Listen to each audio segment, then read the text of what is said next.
Well, good afternoon to one and all, and I want to welcome you to this event, which is going to be focusing on the impact of the Ebola pandemic. My name is Fred Logevall, and I am a faculty member in the history department here at Cornell. I'm also serving as Vice Provost for International Affairs, and I'm here really in my capacity as Director of the Mario Einaudi Center for International Studies. Particular welcome to our guests, who will be introduced in a moment.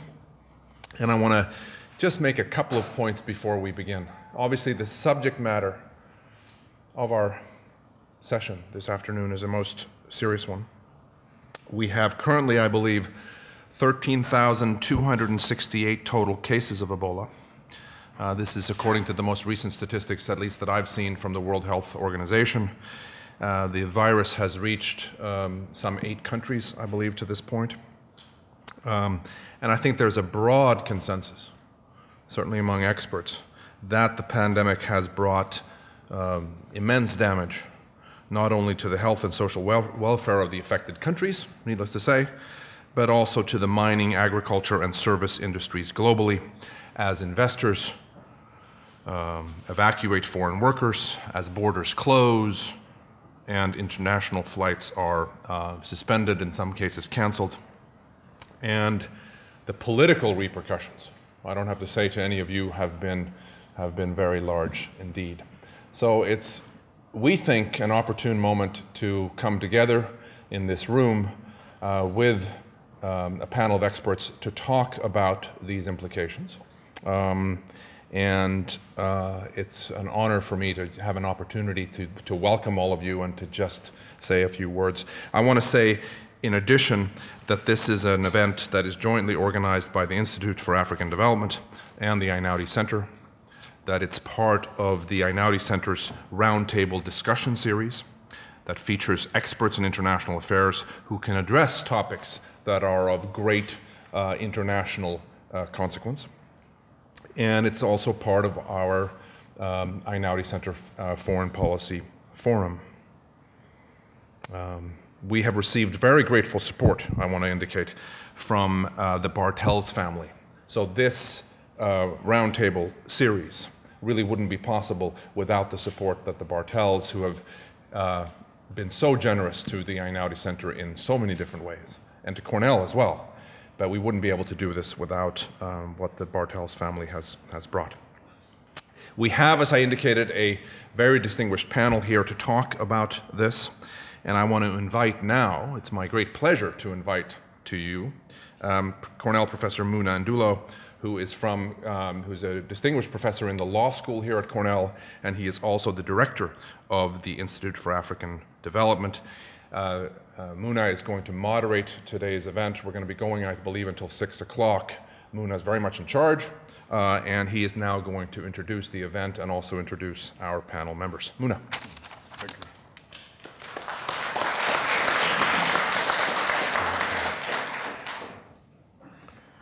Thank you very much, Fred. Thank you for coming and for finding time to be with us. I know how busy you are, so thanks. I would like to join Fred in welcoming you to this roundtable on social, economic, and political impacts of the Ebola epidemic.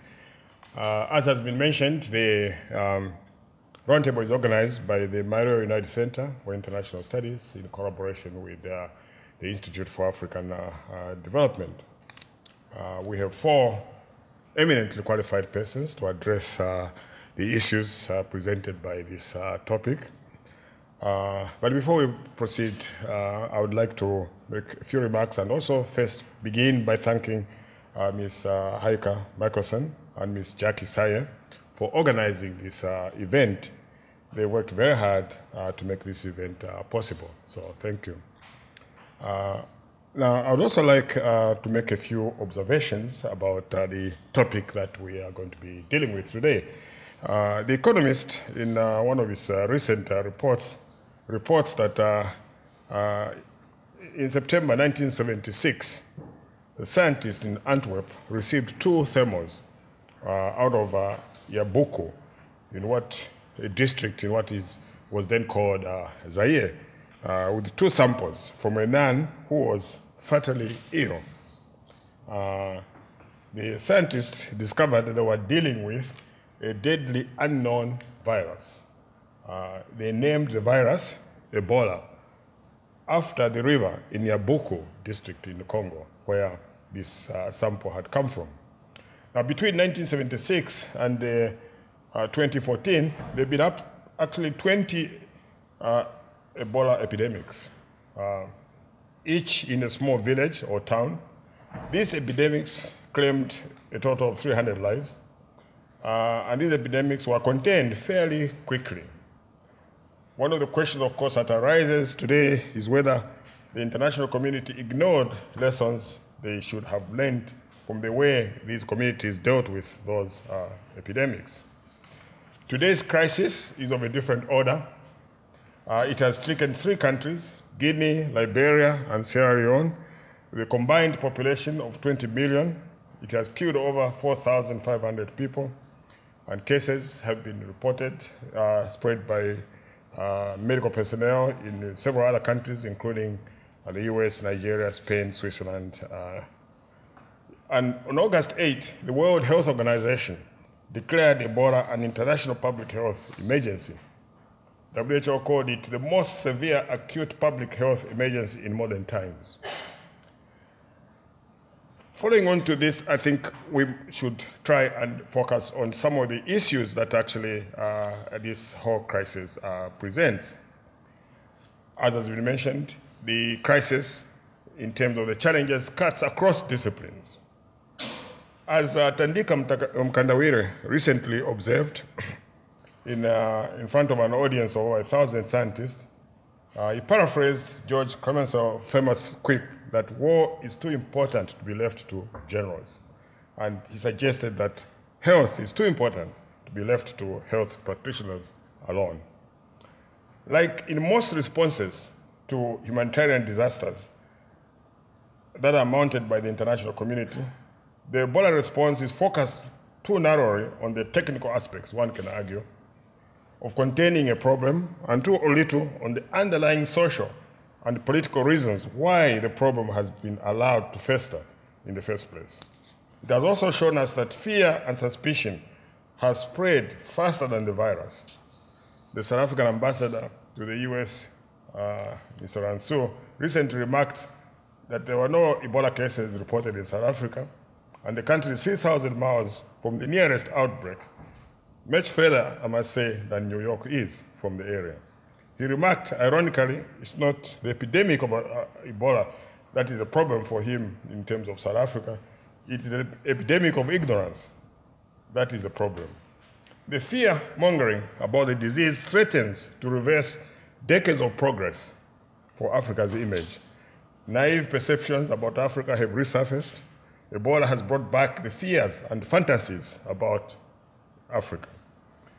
We, however, have also learned that Ebola affects everything, as the provost mentioned: jobs, food production. People keep away from fields and markets. So to lead us in this discussion, as has been mentioned, we have 4 eminently qualified persons to speak on this subject. Each panelist will speak for 20 minutes, and then we'll open up the discussion to the audience. I would like to introduce the 4 panelists. The first speaker will be Professor Chinua Akukwe. He's a professor of global preventive and community health at George Washington University, School of Public Health and Health Sciences. I think I'll leave the rest of his bio, as you have the bio with you. Very extensive experience with the subject at hand. And then after him, the next speaker will be Professor Nathaniel Hupert. He's a primary care physician and is researcher in public health response logistics at Weill Cornell Medical College in New York. And after him, he'll be followed by Mr. John Panzer.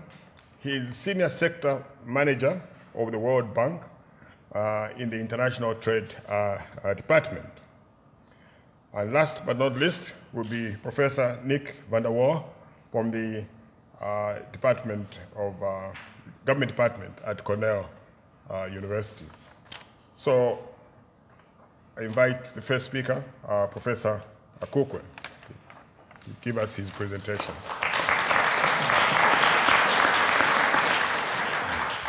Thanks.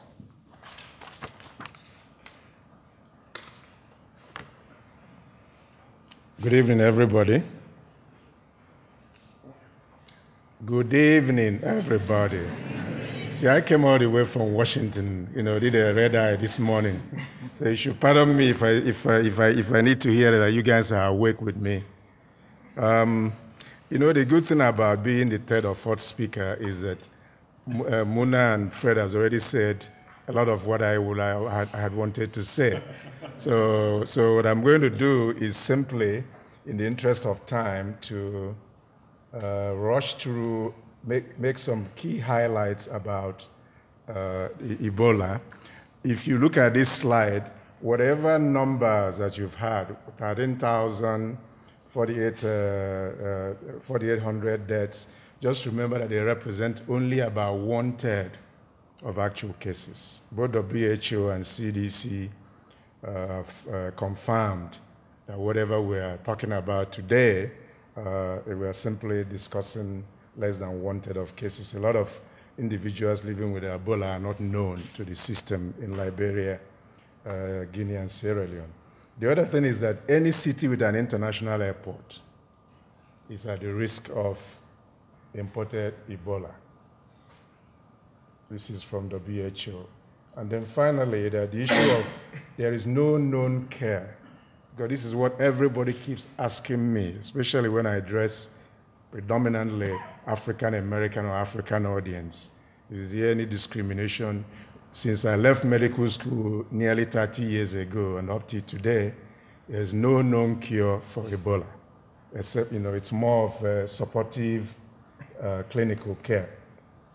Why is the current epidemic so different? This is a very common question that I get.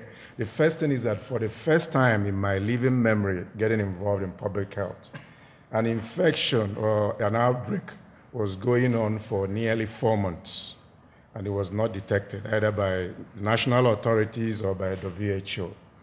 The other thing is that more than 300 Ebola cases are linked to the funeral of a single infected traditional healer in Sierra Leone. In fact, most people believe that more than 50% of current infection today are traceable to this funeral for this prominent traditional ruler. The other thing is that for the first time, instead of outbreaks around the edges of tropical rainforest, you now have outbreaks in congested urban centers and slums. And that's one of the reasons why Liberia is particularly hard hit. Because the slum, I used to think that slums were bad in Nigeria or Kenya, but the one in Liberia, you cannot describe it. It's indescribable. The other thing is that this is the first time that a lot of healthcare workers have been infected, and more than half of them have died. Never used to happen in previous epidemics for various reasons. Then the final thing is that for some reason that I still don't understand, citizens of Liberia, Sierra Leone, and Guinea did not believe or respond to frantic calls or messages from their government about how to avoid contracting Ebola. Some people have speculated that this is a symptom of a disconnect between governments in these 3 countries and their target population, because it took them more than 6, 7, 8 weeks to really understand that we have a serious problem. Then what are we hearing now from those in the 3 affected countries, from the WHO, from CDC? There are signs that it's beginning to slow down.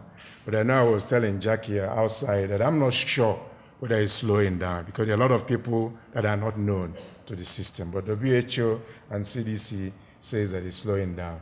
And then, of course, the mass Ebola epidemic and hysteria is beginning to die down. I remember last week during the congressional elections, I had different names for Ebola depending on which part of the United States. I had Ebola, I had Ebola, I had Ebola, depending on whichever accent that, because people running for congressional elections, they were talking about Ebola. So it appears, at least this week, that the mass hysteria and the epidemic in US and Europe is slowing down. And then, of course, there's more emphatic international response. And something that has gratified many of us working in Africa is that Africans are beginning to respond. 2 days ago, the Africa Union announced that they will be setting up an Ebola fund of more than $750 million, mostly funded by African businesses. What are the significant challenges? And this is, for me, is the take-home message of what I'm talking about this evening. The 6 C's that have always plagued healthcare systems in Africa are now more magnified with Ebola. There's a problem of coordination, collaboration, clinical care, contact tracing, who will pay for cost of operations, and how do you connect with at-risk populations. And the other big elephant in the room is, how do you keep the rest of Africa Ebola-free? We're talking about these 3 countries. You have Ivory Coast, you have Nigeria, you have South Africa, and so on. Kenya, how do you keep them from having Ebola? The other thing, and this is what I had spoken about when I gave my testimony in the Congress, is that we are talking about Ebola because there's virtually no healthcare system in the 3 countries. And there is no hope that in the next 5 years, you're going to have any reasonable healthcare system in those countries. So part of a significant challenge is, how do you rebuild healthcare systems in Africa? Then the hard-hit countries, the 3 hard-hit countries, despite the personal integrity of their top political leaders, we know that they are facing trouble because of Ebola. And one of the things that a lot of people are speculating is that once the Ebola ends, that a lot of citizens of these countries are going to ask for serious change in their level of governance, because they believe that their government has not done enough at this point in time. And I think Professor Muna talked about international stigma, which is something that is becoming a major, major problem. So in concluding, Guinea, Liberia, and Sierra Leone, we don't know what will happen, even at the end of Ebola. That is the truth. If you are in public health, we don't know what will happen. Then the neighboring countries, the rest of Africa, and the entire world, how are you going to make sure that you contain the epidemic in these 3 countries and eventually end the outbreak? So one of the things that is very, very important is that there's really need to strengthen disease epidemic response mechanisms globally, and also strengthen health systems in Africa. And I think if we do that, that will be the ultimate response to Ebola. Thank you so much. Thank you.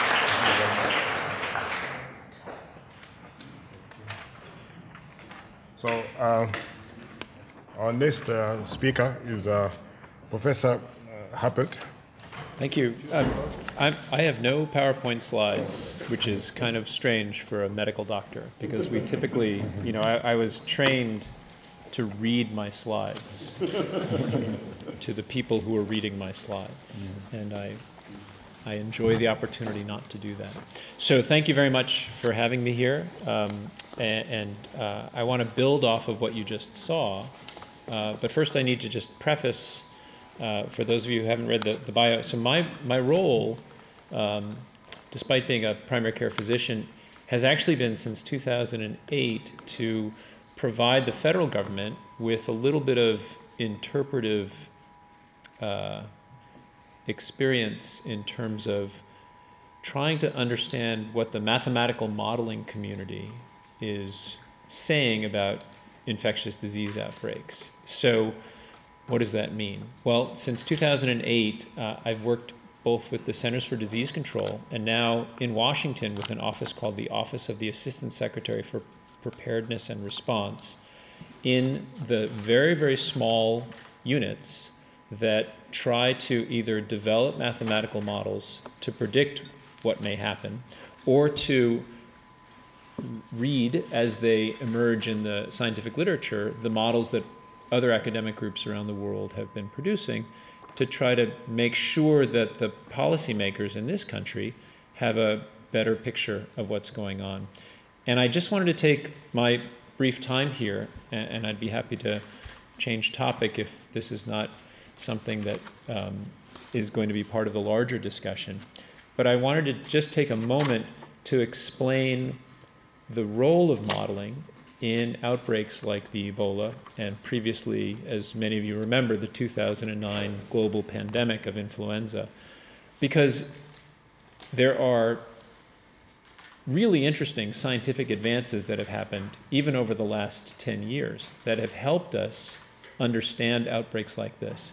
But there are also huge challenges in the use of these models and in the interplay between academic groups that make the models, the policymakers who have to interpret them, and then the reality on the ground, which is often, in this case, literally thousands of miles away, but often worlds away from the graduate students and the mathematicians who are hard at work trying to understand something in a very theoretical perspective.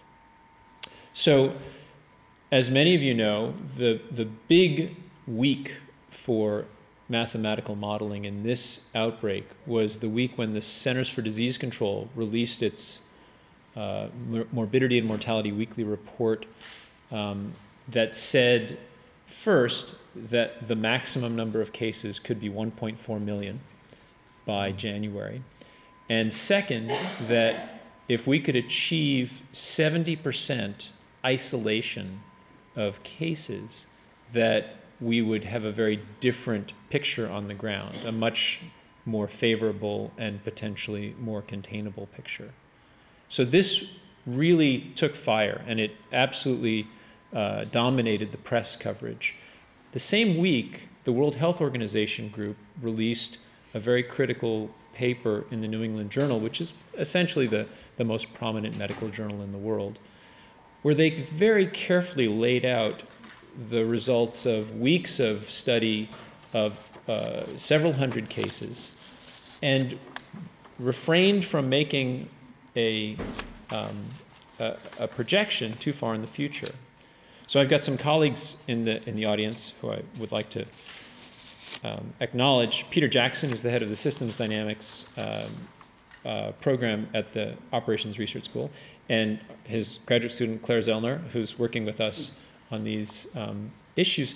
So Peter and I were just looking at those New England Journal slides again today, and what you see is that they give confidence bounds on their estimate of what will happen even a couple of weeks into the future that essentially go from here to here. And what that means is we have no confidence in where this is going to go, which is a very honest thing to say, but doesn't play well in the media, frankly. It's much more dramatic to make a statement about a big number and then try to back that up. Now, what does this mean? Well, this means that policymakers were faced with a serious conundrum because the science didn't really help at that point. And we could go into many reasons why the science didn't help. Part of it, as was mentioned, is that it's very difficult to get a lot of data out of the areas, the three countries, parts of the three countries where the epidemic is going on. So for example, just getting back to this critical issue of, is it on the downturn or is it on the upturn? One of the things that people have seen in the newspapers is that there are large treatment facilities that were just built in a rush that are partly empty in areas in Montserrat County, around Monrovia. And it's easy to interpret this in many different ways. One way would be that there's a downturn in cases. The other way is that because it was a severe rainy season, that patients who were coming into the main part of the populated area of Montserrat County are not traveling because they can't travel. So these are problems that are very difficult to translate into projections. And yet, what models have been used for is making these large-scale projections and then attempting to modify the large-scale projection. What we've been working on is the issue of how many beds are required. So this is one of the things that a couple of faculty at operations research here at Cornell and I have been working on. And that's a very tricky thing to try to get a handle on, partly because what drives the number of beds that are required? Well, the number of cases. And we are unclear about how many cases are actually going to appear in the coming weeks, months, and certainly over the course of the next year. So we're stuck in that, on the one hand, we rely on data that may not accurately represent what's going on the ground. On the other hand, and this is from my particular perspective as someone who tries to translate these models for federal policymakers, there is a need to stand up in front of the cameras and make a decision about what this government or other governments will do. And that need doesn't go away even if the data is poor and the modelers say, we're not really sure. So into that potential void, you get a lot of modelers who use a certain amount of data and come up with a projection and then try to defend that projection. And some modelers who stay quiet during this time and wait for more information to come. But the latter group, even though they might be more scientifically appropriate, don't really help the policymakers who have to make decisions. So what we're faced with is a very complex situation in which the decisions that are made then are looked at several weeks or months after they're made in light of the new data. And so now we can look back and say, somehow we made a decision to establish 17 100-bed hospitals, we being the United States government, the Department of Defense. That rolled out very slowly because of logistical concerns. And right now, this week, we've actually opened up one 25-bed unit in Monrovia that's designed to treat infected healthcare workers. As was mentioned, healthcare workers have borne a tremendous brunt in this outbreak. The other 17 facilities are partially under construction. Some are still planned. And actually, you can go to various websites now and see where they're going to be created. There is, I think, a legitimate question of whether they'll serve the purpose that they were designed to meet, which is to accept an overwhelming number of cases that were projected very early on in the epidemic. If they weren't, then we're faced with a very interesting issue. Can this huge investment in healthcare infrastructure actually serve to help to recreate the healthcare infrastructure that was destroyed during the civil wars in 2 of these nations? And can it also be integrated into the routine healthcare provided in those countries and in those regions? I am not sure that those were considerations that were really given a lot of thought when the decision was made to create these. So this highlights a very interesting logistical problem, which is that the urgency with which the logistical decision was made was not pushed forward by the pre-existing, and some would argue even more overwhelming health needs of these 3 countries, which predated the Ebola outbreak. It was pushed forward by the acuteness of the Ebola outbreak and by the WHO declaration of emergency and by the sense of threat that this seemed to pose to the rest of the world. Eventually, the Ebola outbreak will be brought under control. And then the question is, how does this large investment actually become a long-term investment? So perhaps we can come back to that later. So let me just stop my comments there and pass the mic along. Thank you very much. Our next speaker is John Panzer.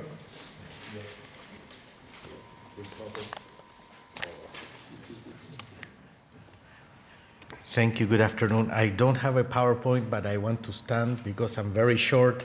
If I sit there, I cannot see you, and especially if I put you to sleep, I don't know that I'm doing that. So this way I can calibrate my presentation. So my name is John Panzer. I'm a director in the macro and fiscal management global practice of the World Bank. Part of my work covers Africa. And as you may know, the World Bank has been quite engaged and involved in Ebola, but not only on the health side, but also on trying to assess the economic impact and help countries address those. So my presentation is going to focus on that, on the economic impact of Ebola, and to some extent on the social impact as well. By economic impact, we mean principally the effects on productive activity, incomes of the people, poverty, and on government finances. Of course, this is not to say that we are heartless economists and that this takes preeminence over the tragedy of death and human toll that is taking place in these countries. But of course, if these countries and these societies are to move forward from this tragedy, addressing the economic impact is essential and is of the highest magnitude. When thinking about this, I think it's good to think a little bit of put in perspective what are these countries and where are they coming from? Sierra Leone, Liberia, and Guinea are some of the poorest countries in the world. If you look at a ranking of income per capita, and our latest data ranks 189 countries in the world, these three countries rank 166, 174, 184. I mean, it's the bottom, it's the poorest of the poor. If you look at the United Nations Human Development Index that takes into consideration other aspects that are broader than income per capita, out of 191 countries in the world ranked, they are 179, 183, 187. So these are countries that are extremely poor and extremely fragile, and I'm sure a professor that will follow me will be able to link some of that with what is actually happening and why is the first time we see a crisis of this magnitude develop. At the same time that these countries are very poor, they were in a very positive trajectory. After years of civil war and very prolonged dictatorships in some of these countries, they're coming forward. They have been able to stabilize their economies, attract quite a bit of foreign direct investment, granted a lot of it, most of it for mining, but also some for commercial agriculture, large-scale projects to generate electricity and sell them regionally. So these countries were really moving in the right direction, growing at very fast rates, mostly because of the rebound from the years of civil war and because of very strong foreign direct investments. And even in a country like Sierra Leone, they were expecting that income per capita could double over the next 7 years. They were growing at more than 15% per year before this crisis hit them. There were also some improvement in governance. I don't want to oversell that. There are huge challenges there, but there were some improvement in governance, and you can see, for example, that tax collection, which is one area one can use, tax collections as a proportion of the size of the economy had been consistently growing, and they do not fall way behind what you see in other countries that are also poor but have much more, have better developed governance systems that they had. So this Ebola crisis hit them probably at the, well, it's never a good moment, but probably at the worst possible moment, as these countries were coming out from these years of crisis, and its costs have been enormous. A lot of when you see numbers in the press, if you care to see them, sometimes these numbers don't look so big because these economies are very small. Professor Ndulo said, I think it was him who said that the population of these countries is 20 million. Well, that's say 15 times lower than the population of the United States. Say it's 300 million or something. But the combined size of these economies is more than 1,000 times lower, smaller than the size of the economy of the United States. So that gives you a sense. And the economic cost has been huge because Ebola has caused what we call aversion behavior. And aversion behavior is this fear of association because of fear of contagion. So normally when you have when you try to measure the health cost of a health crisis, a lot of people measure it through, say, the cost of the healthcare, the cost of the productivity of the labor loss from people that do not go into the labor market because they're sick, or the cost that is imposed on them imposed on society because families of these people cannot go to work. But this is much different. This is just fear of association because of fear of contagion, which leads people to not go to the workplace. It leads farmers not to go sow the land. It makes small businesses close. It makes people fear to associate in markets. And it makes, for example, those that provide transportation be fearful that they can get contagion. And therefore, this aversion behavior brings practically the economy to a halt. We monitor data in these countries. We're lucky enough that the World Bank has offices and economies working in all these countries. And in Liberia, for example, in the month of August, cement sales dropped by 60% compared to the same month in previous years. And cement is a great indicator of economic activity. Petrol and diesel sales fell by almost the same amount, between 40 and 50% during the same period of time. Data is very hard to get, so we've also faced the same problems that you face on trying to model the epidemiology. I won't say it. What you're trying to model on the economic side, but we've done our best, and the numbers are staggering. Let me say a couple of little anecdotal things. One, we're kind of lucky in the sense that the World Bank was conducting with the government a household survey at the beginning of 2014, and we had been able to interview about 4,000 people. Of those 4,000 people, 2,400 had cell phones. So during the month of October, we tried to contact all those 2,400 people, call them, to ask them how they were doing after Ebola. And we only managed to get a hold of 650 of them.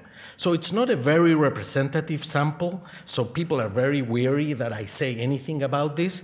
But to give you an idea, for those that work in agriculture, 25% were no longer working in agriculture, but at the same time, 66% of those 25% said that somebody in their family was still working.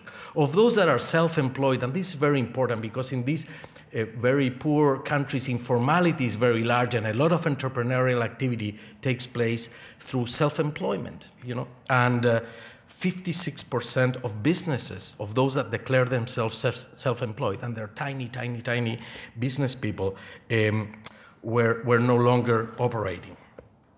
These, plus the data we have on cement sales, petrol, our interviews with the hotels, and so forth, allowed us to make quite decent, I think, estimates for the economic impact of Ebola for this particular year.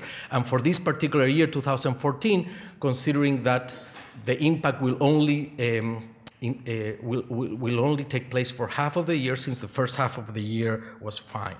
The results are staggering. Basically, these economies will have half or more, at most, they will have half the rates of economic growth they would have had this Ebola crisis not taking place. So to give you an example, in Liberia, had this crisis not taking place, we were expecting Liberia's economy to grow at 6% this year, 2014. Now, I think that it's going to be lucky if the economy grows at 1.5% during 2014. Considering that the economy was growing at a rate of 6% during the first half of the year, you can imagine the size of the contraction that is happening now in order to bring this down. This has enormous implications, not only on the ability of people to work and have jobs and so forth, but also on the ability of governments to function and provide services. When your economy contracts at this magnitude, you cannot collect taxes because the economic activity is depressed, let alone that it's hard to do it. And at the same time, these governments have faced enormous demands and pressures and needs to increase expenditures, not only in health, but in security, quarantine, hazard pays for health workers, death benefits for health workers' family, and so forth. The fiscal impact that these countries are facing is huge, and it's growing. Our latest estimate, the World Bank issued I think it's quite, I think it's the only publication with numbers that's out there at the beginning of October. And at that time, we were expecting that that the fiscal impact in these countries would be about 5% of GDP. That means 5% of the goods and service, that's a size equivalent to 5% of the size of the whole economy, goods and service produced this year. This is as large as all the foreign aid that is coming to these countries. So this crisis had created a fiscal impact that is at least as large as all the foreign aid that was expected to come to this country. If something like this would happen in the United States, we would be talking about fiscal impact in the order of $700–800 billion. It would be something unthinkable of, and this is what these countries proportionally are facing. Have we seen the worst? I mean, I think that's a very interesting question, which of course I do not have the answer. But what we see is that in the domestic economy, things are starting to stabilize. I think somebody calls this habituation. I mean, initially, okay, you're not going to go to the field, you might get the disease, it's unsafe, but eventually you have to make ends meet, and people are learning to live with this situation. And we see it in some very clear economic indicators. For example, gasoline sales are back to their initial levels, although diesel isn't. We think diesel is still low because a lot of large projects are not taking place. What has maintained these economies besides this habituation of the local, of the population, has been also that some large foreign investments are still going on. Mining is holding up, some large plantation and agriculture is holding up. What is not happening is that all investments that were taking place, though, basically have been stopped as foreign workers don't come to these countries. So the bottom line is that we see that there's some habituation, there's some stabilization of the situation, and of course the hope is that if this crisis is contained in the next 3 months or next 6 months, then you can have a real rebound of the economy, because there are some underlying strengths that we see there still happening. Regional impacts, I think that's a very, very big concern. I mean, these countries are small, their economies are small, they're 20 million people. West Africa, as Professor said, West Africa has a much larger population and an economy of 700 billion people. Nigeria alone has an economy of $500 billion a year. These countries altogether have an economy of $14 billion a year. So any expansion of this crisis to larger countries and countries with larger economies would frankly be catastrophic. So far, we haven't seen that. And despite the fact that there's also a lot of pressures for us to come and say, what is the regional impact? Give us the numbers. We hear that Chinese tourists are not going to South Africa. Frankly, so far, the impact is limited because we don't see aversion behavior in any of the neighboring countries, and the little aversion behavior that you see is from foreigners that are scared to travel to these countries for tourism, but none of these countries have a tourism industry to start with. So our expectation, it's not our expectation, our hope is that the countries and the international community can help bring this crisis to an end in the next 3 or 4 months. If that doesn't happen, and the numbers roll out, and we don't know what band will be, but it could be from 100,000 to, they say, millions. Whatever it is, if it's large enough, it's very hard to think that the Ebola will not propagate to neighboring countries. It's very, very difficult to imagine that scenario. And in that scenario, and if aversion behavior takes place, we can estimate very, very large economic losses for the West Africa region. I'm not even talking about the rest of Africa. So to conclude, a couple of things. First, the economic and social cost of Ebola in these 3 countries are enormous, yet they still pale in comparison with what could happen if this crisis is not brought to an end in the next 3 months. There's a lot of work to be done if the crisis is contained to rebuild confidence and security in this country, provide financing to businesses that have been decapitalized and devastated, safety nets that those impoverished, and support to governments so they can go back to the business of providing services to their people and keep on the improvement path that they were at. So that's the task ahead. Thank you. So our next speaker is Professor Nick van der Waal.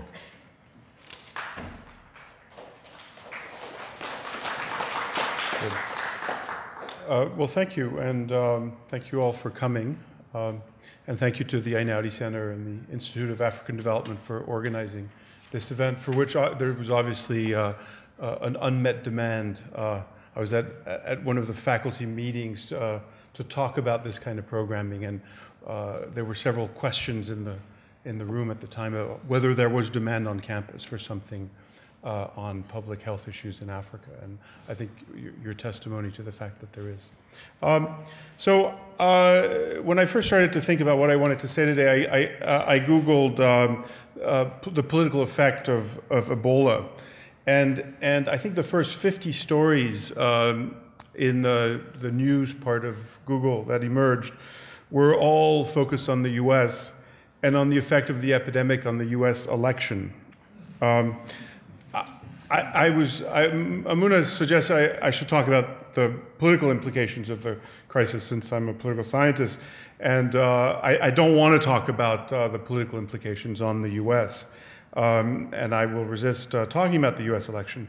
But to start out, I think the sort of fear-mongering and ill-informed hysteria that's been in this campaign season, a hallmark of the US reaction, does have implications for politics within Africa, as I will suggest. And no doubt, much of Africa, and not at all just Liberia, Sierra Leone, and Guinea. 2 weeks ago, I was at a conference in South Africa, and I can tell you that since I've come back, 4 or 5 people have recoiled from me when they found out I was. And I said, look, South Africa is far away from where the epidemic is. But so I think this epidemic of fear has not contaminated Western Europe nearly as much. But I don't think there's any doubt that there will be fewer tourists, more obstacles for citizens of all of Africa to come to the US, and probably some long-term damage to the sort of reputation of Africa that is deplorable, but it seems to me almost inevitable. Okay, so how does one think of the political implications? Well, the first thing to say is that it's very hard to say because, as the previous speakers have suggested, we really don't know where this epidemic will go. And as a political scientist, I really don't have much of a take on that. Although, as I will suggest, I think one can make probably political sciencey kind of predictions. The first place I think to start is to look at the AIDS epidemic. And there was a kind of cottage industry of articles in the political science literature about what the AIDS epidemic would do to Southern Africa. And the logic of this literature was basically that the epidemic would shorten the time horizons of citizens who would be much more likely to tolerate risk and to tolerate risky behavior. And this was widely viewed as increasing the risks of political instability in the region. I don't think this literature reads very well a decade later, frankly. It seems a bit hysterical. And on the whole, you know, the AIDS epidemic did not have dramatic political effects on how politics is practiced in Southern Africa. And this is in part because societies, African societies, just as all societies, are pretty resilient, and the historical legacies that create how countries do politics are pretty strong, and it takes more than just a little epidemic to really upset them. I think there are some interesting lessons from the AIDS epidemic, and the first one I would suggest is that the nature of the illness affects the nature of the politics around that illness. Let me give you one example. The key thing about AIDS, and the key way in which it's really different from Ebola, was the very long dormant period of the disease. So people could walk around for 10 years not knowing that they had AIDS. Okay? They could walk around for a long time not knowing that they had AIDS, and then they could know they were HIV positive, but not be symptomatic for many, many years. Okay? And that very much shaped the response and the politics around AIDS. Among other things, in countries like Southern Africa, HIV-positive citizens became one of the best organized and vocal lobby for public health efforts. Okay? I suspect that if you find out that you have Ebola, the last thing on your mind will be to look for other Ebola sufferers and organize an NGO. You know? And so I think that's fundamentally a real difference about the disease. I think also it fundamentally is why I do not think we will reach the kinds of numbers for Ebola that existed for AIDS, in which the fact that there was this long dormant period meant that it was very, very much harder to stop the disease before, in some cases, a third of the adult population was affected. The other thing is that pretty quickly there was a treatment for HIV/AIDS that would maybe not solve the disease completely, but would keep it at bay. Okay? And that meant that there was a real premium and a real debate about what to do in terms of public health terms. I would argue that the primary public health discussion around Ebola now is there's a long-term strategy to maybe develop a vaccine or effective medicines, but the main strategy is one of containment. And that too, I think, will shape the politics and the course of the disease. Okay? So let me say basically two general categories of political effects that one can talk about. One is the last speaker spoke about the economic effect and suggested that there is a dramatic economic effect. Let me go further and here another difference with the AIDS epidemic. Southern Africa has much stronger state structures, much stronger public health systems, much more literate populations, more urban populations, and on the whole, much more legitimate political systems. Botswana is a democracy, South Africa is a democracy. Botswana is a long-standing democracy. South Africa has probably the strongest political institutions on the continent. West Africa, on the other hand, is a region tottering on the edges of chaos and has been for a long time. Now, one hesitates to generalize about a region that encompasses 20-odd countries and is probably larger than the continental U.S. But nonetheless, these countries that were hit directly were just coming out of civil war. The Central African Republic is in the process of falling into civil war. There's a very precarious situation in Mali right now. Burkina Faso has just had a military coup. Niger has had a succession of coups in recent years. There's a Islamic threat in the region. that has destabilized states. Several states in the region have been really gangrened by the international trade of drugs, with state officials being clearly bought by the Latin American cartels, and so on. So it is the weakest sub-region in Africa with the highest risk of political instability. And it's hard to think, and let me also add that the price of oil is collapsing. And the rosy numbers of the last decade for the region are in part due to these high oil numbers, which are now going to decline in something like 8 or 9 countries of the region. So I think that the economic shock will be quite severe. And these are not politically stable countries for the most part. Okay. So I think that does have political implications. Secondly, and here is I don't want to talk too long, but the role of the state. The epidemic is, in a very real sense, a political failure, since it highlights really the failure of these states to provide decent health to their citizens and to be responsive in a public health manner to this kind of crisis. Now, there are a couple ways of thinking about the implications of this for politics in the long term.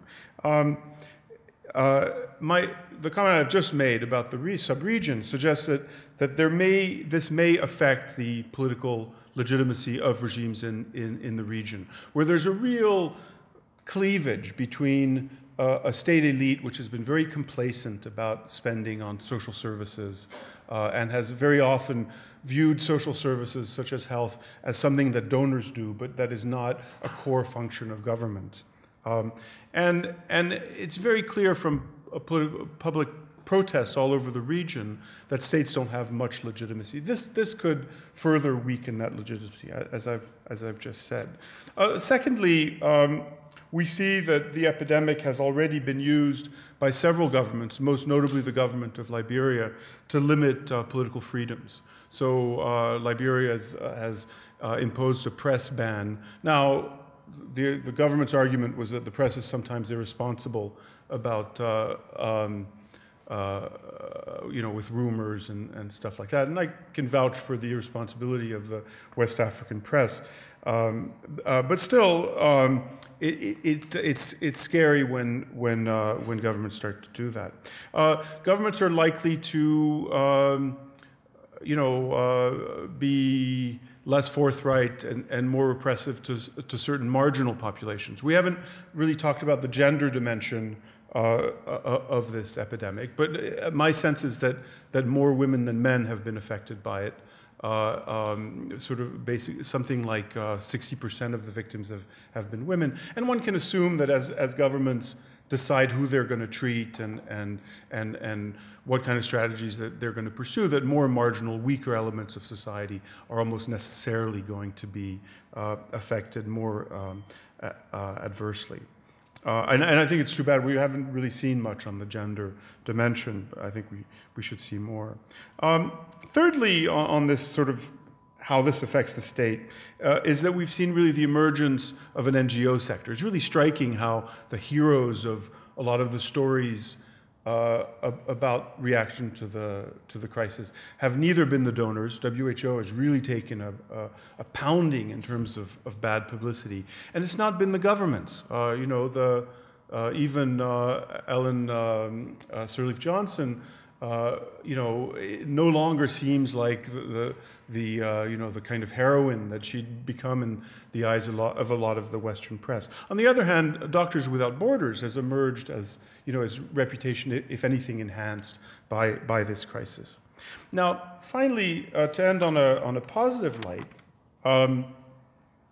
is the long-term optimistic view, which I would call the Charles Tilly view. Now, for some of you who don't know, Charles Tilly was a historian who famously said the state made war and war made the state, talking about Western Europe. And his argument was that external threats and threats to the state had strengthened the state throughout history, and that the strong states of Western Europe had emerged thanks to years of conflict. Now, of course, you know, that this is also how the 1,000 or so little kingdoms that existed at the end of the Roman Empire became 50 states. The other 950 disappeared. But this war process was good for the state. And this has been used in the recent past to say that external threats and internal threats are actually good for states because they rise to the challenge and they increase their capacities. I think this is probably true in Southern Africa, that the threat of AIDS, I don't know, I would say it strengthened the state, but it certainly strengthened the ability of the state to do public health. And so maybe in the long run, this is the jolt that these very relatively complacent West African governments will need to build up capacity to provide better services to their citizens. And I'll stop on that hopeful note. Thank you.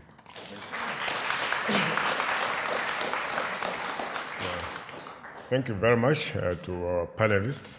I think you agree with me that they've tackled all the aspects of the problem, the political aspect, health, and economic. So now we invite the participation of the audience, questions or comments. Yes, please. I enjoyed the presentations very much. I think we've learned a lot. One thing that I have been missing, that I have not heard from the panelists, is what lessons, if any, can we get from this episode. And if I read the press, WHO maintained that they could have done a much better job had it been for greater support over time from the donors, particularly the U.S. had not been paid. Again, I don't know the extent to which this is correct or not. But it seems to me that we have to learn from this terrible episode, and we have the world community has to be much better prepared in the future to contain such an epidemic at the outset. And I was wondering if the panelists did have some suggestions about how to better prepare ourselves to find such an epidemic early on and contain it. I think I'll ask you to also have at least 3 questions. Yes, please. My name is Rafa, and I want to say that I'm from Nigeria. Not just I'm from Nigeria, I was there when the situation started. And every day I stay here, I'm involved with the situation back home because I'm a community leader of about 5,000 residents. So that requires that every day I have to be in touch. And I want to say thanks to the panelists for the discussion. I want to say thanks to the IAB for organizing the discussions, because I think personally what it's going to achieve is that it allows people who see Ebola or who think that Africa is like the size of Cornell campus, you see another way.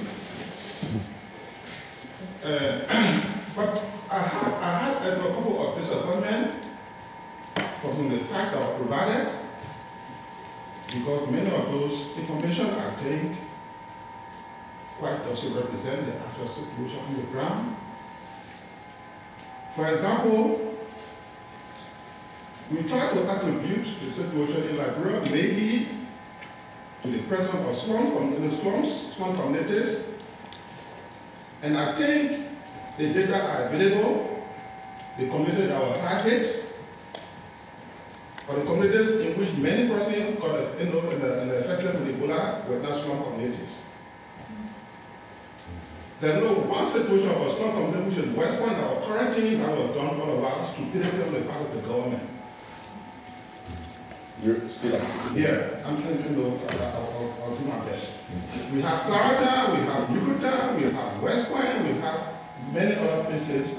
Clarita, West Point was affected. I mean, let's say we were quarantined for close stupidity. The next one is Ebola, the way people live in Liberia, Guinea, and so on, and not the way people live in America. Could you get to the question, please, because we have limited time? Yeah, I know Professor Ndulo, but because if people come and create a situation and make other people to appear that they are, they don't know anything, we have to try to provide some minimum cases. In Africa and Liberia, people live based on our community and care for each other. I think I will cut you now because we really have limited time and we need other people to come in. And I think the panel has caught the gist of what you are saying. And could you please try to be brief so that we can get as many people as possible? Yes, please. I have two quick questions. The first was just a clarification. When you said that AIDS kind of formed a way where helps the state form their public health response, is that in response to African state or to the U.S. state? Africa. All right. And then the second, a broader question. Why does the panel think that this particular hemorrhagic fever has been so devastating to the economy and has a response when there's quite a few other hemorrhagic fevers that have a higher death toll rate and are endemic in Africa? Okay, so I think we had 3 questions. We'll come in the next round. I'll ask the panel to respond. Mr. Who wants to go first? So thank you for your questions. Let me just take a brief stab at the first question, which is how can we be better prepared? What I tried to allude to was that a lot of the scientific effort to figure out what's going on is very much reactive to the events. We have a large number of academic groups, both here in the United States and around the world, who are funded by the United States government to provide mathematical modeling for outbreaks. What's interesting is that, as some of you probably read, there was a group from Indiana of physicians who went to the JFK hospital in West Africa over a year ago to start a partnership with their emergency department. They wrote about this in the New England Journal, a very moving piece about the head of the emergency department who wound up dying of Ebola. When they asked him over a year ago, after they completed their hazard vulnerability analysis, which is a technical term for trying to figure out what the risks to the operation of the hospital are, and they listed things like intermittent electricity, poor quality of the water, et cetera. When they asked him what he thought the biggest risk to the hospital was, and this was well before the start of the outbreak, he said, I'm worried about an outbreak of a hemorrhagic fever here because we don't have the infrastructure to contain it. So wouldn't it have been interesting if some of those modeling groups had tried thinking about the economic, social, and infrastructural weaknesses around the world and tried a mathematical exercise of putting Ebola down in various vulnerable countries in the world? I'm sure that if that had happened, we would have seen interesting results. Whether those results would have moved us to strengthen the infrastructures that were clearly in need of strengthening, I'm not sure. But I think your point is that we have perhaps new ways of strengthening our preparedness. And from the certain perspective that I look at this, I would absolutely agree with you. I think it'll be a challenge, maybe less of a challenge now, but a challenge to have these groups see those potentially much less attention-grabbing and headline-grabbing approaches be integrated into policymaking. Yeah, yes, in terms of, excuse me, lessons learned, I think that's a very important question. I think there are a couple of lessons that are already learned by everybody. First thing is that the WHO is now reorganizing the way it responds to epidemics. A lot of us have known about problems for over 15 years for various reasons. And I think the second lesson is that national governments, based on what happened in Nigeria and Senegal, where the governments were able to reach their citizens, perhaps for the first time in many, many years. A lot of people are studying to see how was it that the governments of Senegal and Nigeria were able to mobilize their citizens to respond. And I think the other thing that we're also learning is that community response, and I think our friend from Liberia has a reasonable point in what he's saying. The importance of strong community response is one of the things that we're also learning. And then, of course, the idea that you need to rebuild health systems. And right now, there is an outbreak of another hemorrhagic fever, Lassa fever, in northern part of Sierra Leone. And another one going on in northern part of Nigeria. So if you don't have a strong health system, you're not able to deal with some of these outbreaks. Yeah. I would like to put things a little bit in context. And of course, after a crisis like this, the response is you need to strengthen health systems. But the life in these countries, and if you're the Minister of Finance, is very tough. The whole budget of the government of Liberia, including after all the aid that comes into the country, is $500 million a year. Professor here tells me, because I asked him, the budget of this university for 1 year is $3 billion. So your budget at Cornell is 6 times operating, or I might be wrong.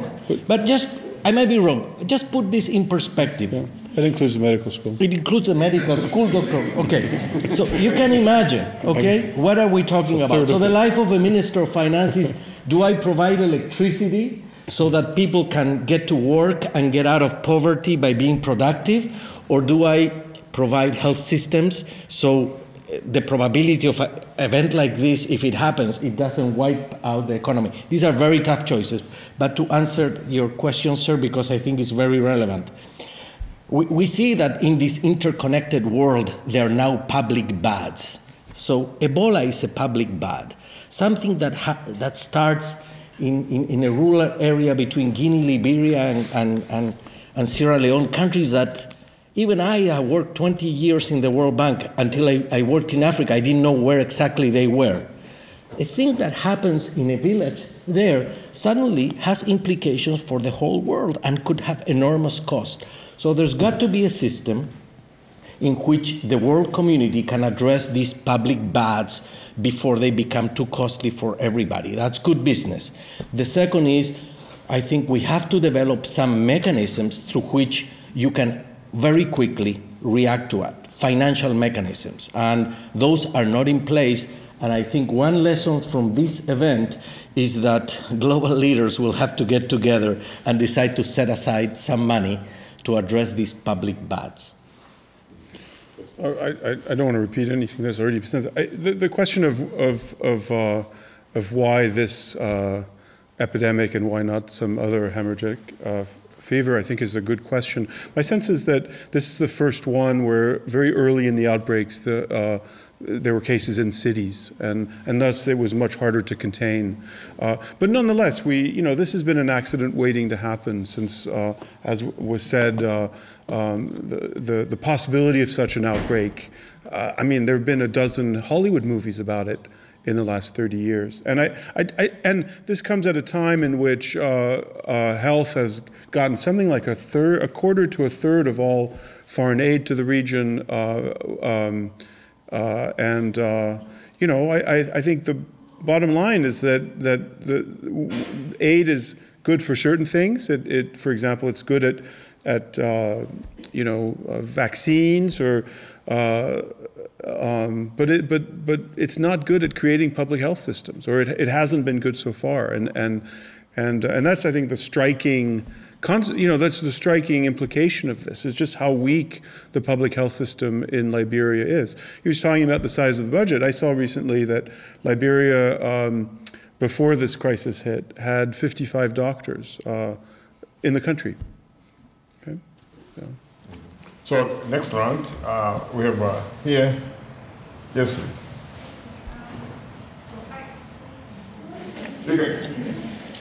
Let's get a student. You can go first. We take the student first. I have the comments and the question. To me, I feel like the toll that Ebola has taken in these African countries is symptomatic of the failure of governance in many parts of Africa.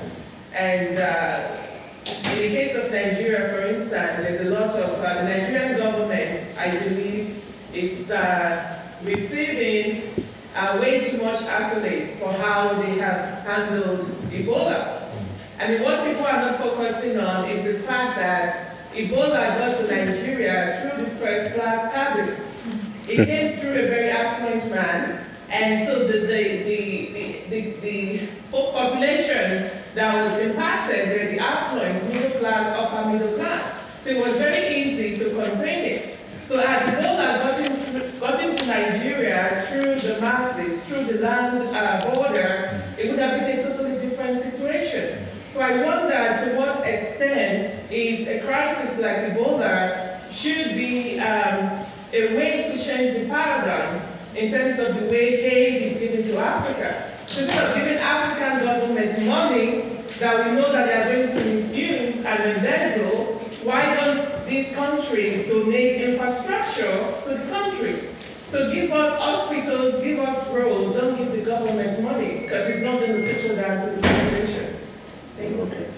So, yes, please. We'll come to all of it. Yes, please. I had a question on the statistics. I was wondering if there are testing methods used by healthcare workers to diagnose patients, or if diagnosis is on the basis of symptoms alone. Thank you. Yes, please. Quickly, a few points. The gender, I'm glad you mentioned it, Nick. I regret that it wasn't addressed properly. Women are the traditional caregivers and has implications. So if you want to have an impact, how do you address the different populations? Another point is beside habituation. What is done? I'm from Cote d'Ivoire and I was in West Africa during the post-summer. Cote d'Ivoire has bordered with Liberia and Guinea, so the expectation was that it would come. I'm not saying that it is safe now, but the point I'm making is that there's no time to elaborate. There are certain things beside habituation. You don't go back to business as usual just because the time passes. So what is done? Finally, poor infrastructure, medical infrastructure, is the responsibility of African government. But there were issues historically.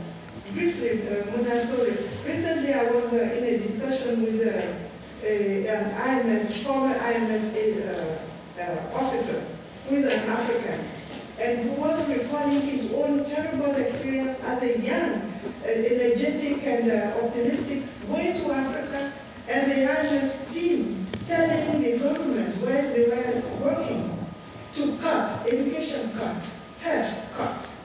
So many of the infrastructure in Africa were in decay, even in countries where there was some responsibility, and I disagree with Nick, it's not every West African country. Although you said that it's easy, difficult to generalize.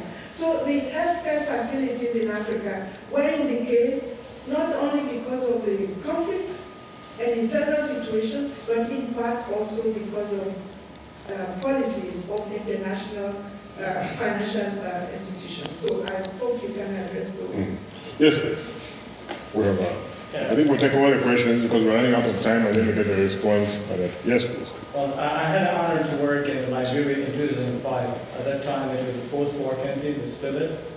I didn't see a lot of, as Matt mentioned, infrastructure was very bad, and still is. But I don't know, a lot of international focus on these political things, but it never works.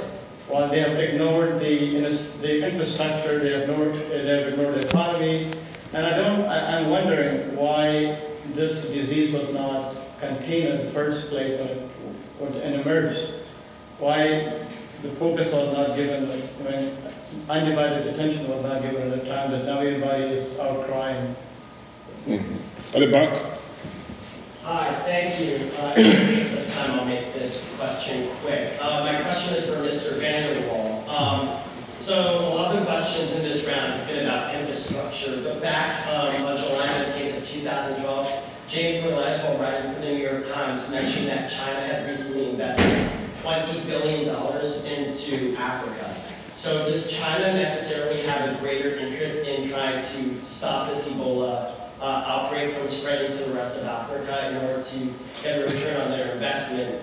And to follow up on this as well, Mr. Akukwe, on slide 5 of your presentation, you stated that you don't think that there's any of these African countries that can manage simultaneously to, if there was a gigantic outbreak in the country. But Mr. Panzer, you talked about how these are some of the 4 poorest countries in the entire world. And then Mr. Vanderwolf, again, in your presentation, you talked about how war can make countries stronger, but you said sometimes it results in the long run. So will these countries really have the long run to become stronger without having terrorist groups such as Boko Haram come into the country and really take over these governments, seeing their inability to prevent this Ebola outbreak and control its spread?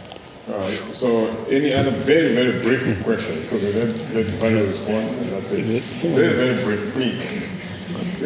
I'm just wondering if there is the cultural aspect or the artistic and creative endeavors that the Ebola pandemic has given rise to.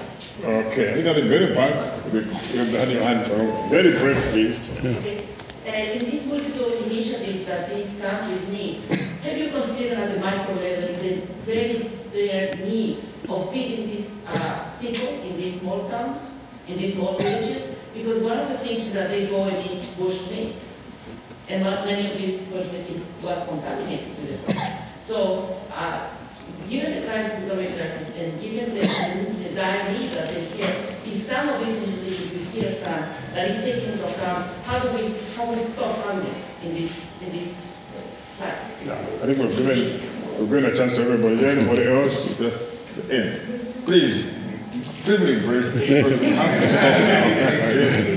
quick context for my question. The reason I asked about pregnancies, the process of pregnancy, is because from my knowledge, I understand that doctors diagnose based on symptoms alone, and I found that problematic because there are so many diseases in West Africa that have similar symptoms to Ebola, cholera, and malaria, and it's rainy season, which is prime time for these diseases. So if it's not based on testing, then okay, the last.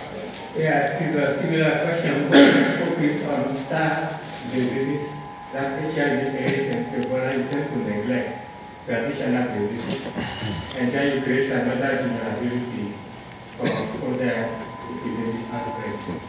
So I'll let the panel decide which questions they answer.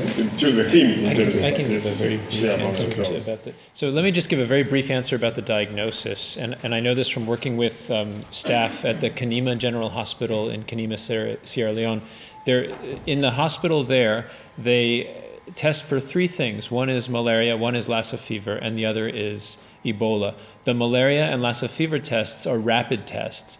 The Ebola is a PCR, polymerase chain reaction test, that at the time that I was working closely with them had to be motorcycled over to a lab that wasn't on site. And now there's a lot of activity trying to get on site, essentially labs on a chip.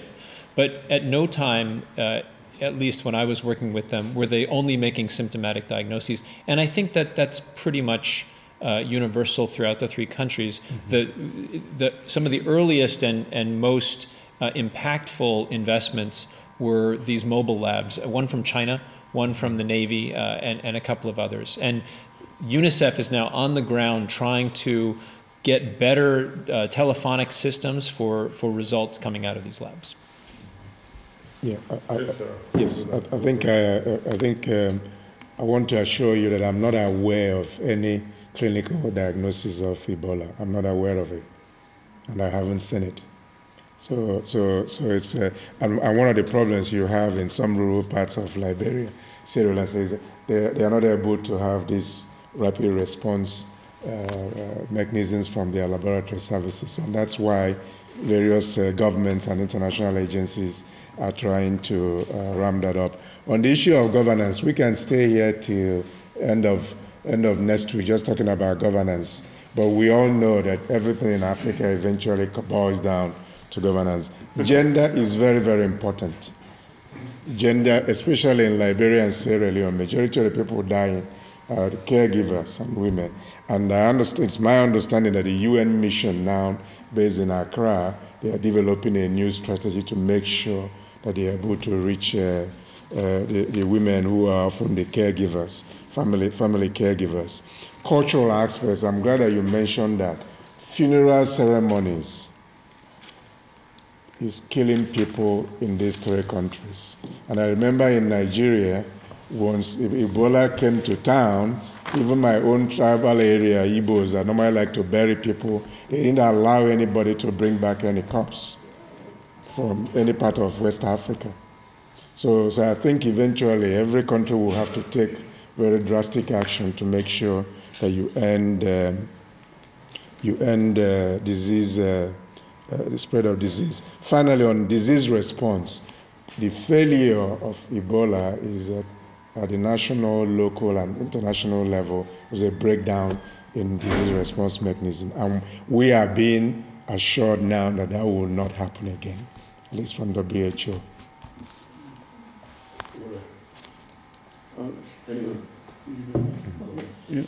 Well, I just want to second this point that ultimately it all boils down to governance. There's no other way a country or a society becomes 186 out of 191 in the world in terms of economy or human development if you don't have a severe problem of governance. And it's almost a tautology.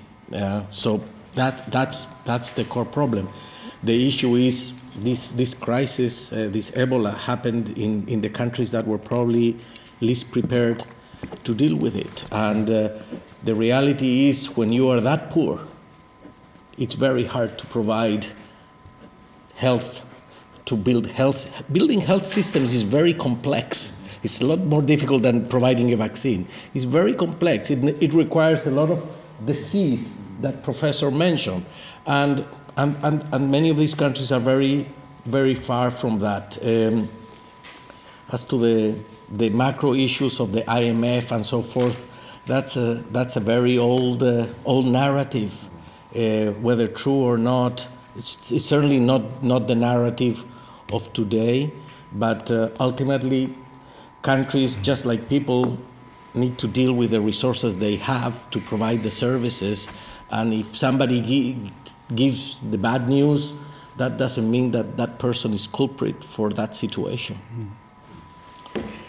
Yeah, I mean, Ndri, whatever the effect of structural adjustment was in West Africa in the 80s, the truth is that spending and sort of statistics on education and health are considerably better in most of these countries than they were before the onset of structural adjustment. So one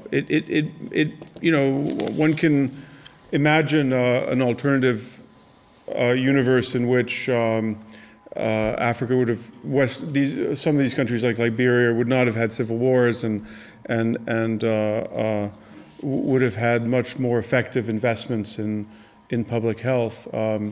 But it's hard to think through a counterfactual very rigorously. I do think, I did not know that the budget of Liberia was only 500 million. To give you a sense of that, I think that the US last year gave $120 million in foreign aid to Liberia. So I don't know how much of that gets tabulated in the ODA. The point in the aid statistics, the point I would make is that it's clear that the efforts, there have been real efforts in an area like public health over the course of the last 20 years in many of these countries. But, almost by definition, it has not been a particularly effective effort, albeit it's a very hard environment in which to work. But as someone said, that the aid to Nigeria is often ineffective, and should the modalities, the type of aid that a country like Nigeria gets should change. I'm not sure, but there is no doubt that your countries are usually better served if they're doing things on their own and if there's the will and the, the desire to solve things like public health. I mean, you don't have to be super rich to say, oh, we only have 50 doctors, we should train more doctors. That's not rocket science, and it doesn't require, billions of dollars in budgets. It requires just a number of scholarships every year, and even the poorest countries in the world could afford that. So I think in general, the situation where you rely on foreign aid for your efforts in an area like public health are generally means that you're not going to perform as well as if everything was motivated locally and sort of organically within the society itself. Well, I think we've come to the end of our proceedings, so please join me in thanking the panel.